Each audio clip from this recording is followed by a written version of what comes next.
Mark রচিত মঙ্গল সমাচার থেকে পাঠ, 1 অধ্যায় 14 থেকে 20 পদ।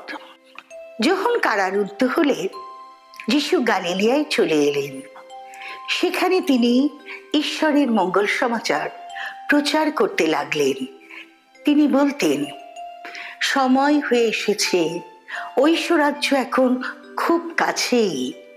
তোমরা মন ফেরাও, তোমরা মঙ্গল সমাচারে বিশ্বাস করো। একদিন তিনি গালিলিয়া সাগরের ধার দিয়ে হেঁটে যাচ্ছেন। এমন সময় দেখতে পেলেন সিমন ও তার ভাই আন্দ্রেয় সাগরে জাল ফেলছে। পেশায় তারা ছিলেন জেলে। তিনি তাদের বললেন, তোমরা আমার সঙ্গে চলো, আমি তোমাদের করে তুলব মানুষ ধরার জেলে।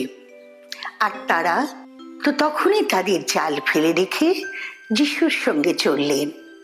আরো কিছু দূর এগিয়ে গিয়ে তিনি জেবেদের ছেলে যাকব ও তার ভাই যোসেফকে দেখতে পেলেন।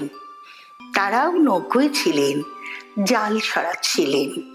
তখন তিনি তাদের ডাকলেন, আর তারা পিতা জেবেদকে নৌকায় মজুরদের সঙ্গে রেখে যিশুর সঙ্গে চললেন। প্রভুর বাণী।